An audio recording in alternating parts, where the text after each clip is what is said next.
Hello everyone, welcome back to math ইজিফাইড।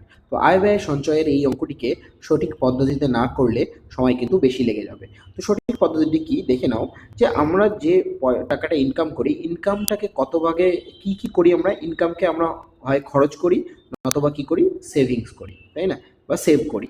ওকে, এখানে বলেছে যে আয়ে আয়ে তোমার কি হয়েছে, আয়ে 25% বৃদ্ধি হয়েছে এবং সঞ্চয়ে কত হয়েছে, 15% বৃদ্ধি হয়েছে। ওকে, তাহলে আমাদের এক্সপেন্ডিচার কত হবে, তাই না?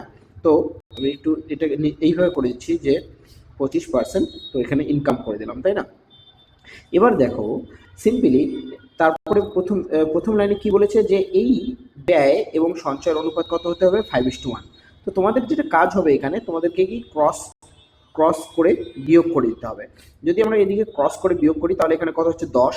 ওকে, এবার দেখো আমার এখানে কত আছে, 5। তো 5 মানে 10, দ্যাট ইজ 2 গুণ। তো এখানেও আমার কত হয়ে যাবে, 2 গুণ হয়ে যাবে, যেহেতু অনুপাতে একই হারে গুণ হয় দুই পাশে, তাই না? চেঞ্জগুলো একই হারে হবে, এক আনুপাতিক হারেই হবে। তো এইদিকে কত হয়ে যাবে, 2 হয়ে যাবে। তার মানে এখানে এমন একটা জিনিস বসবে, এই এক্সপেন্ডিচারের ঘরে এমন কিছু বসবে যার সঙ্গে 25-এর বিয়োগফল কত হবে, 2। এবং কেমন এই জায়গার ভ্যালুটা কি হবে, দেখো এখানে যদি একটা গড়ের কনসেপ্ট, মূলত এখানে এলিগেশনের যে কনসেপ্টটা দিয়ে আমি করছি, এটা একটা গড়ের কনসেপ্ট। তো আমাদের গড় হচ্ছে এখানে 25, তো 25-এর থেকে যেহেতু এখানে ছোট, তো এখানে যে ডাটাটা আছে সেটা অবশ্যই কি হবে, 25-এর থেকে বড় হবে।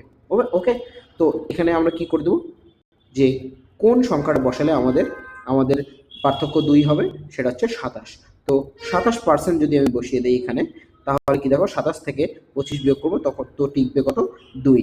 দ্যাট ইজ আমাদের ব্যয়ের শতাংশ বৃদ্ধি কত হতে হবে, 27%। বুঝতে পারলে? এটাই হচ্ছে সঠিক অ্যাপ্রোচ, একদম সময় বাঁচানোর। তো এই ধরনের আরো অসাধারণ কনসেপ্ট পেতে আমাদের চ্যানেল ম্যাথ ইজিফাইডে সাবস্ক্রাইব করুন।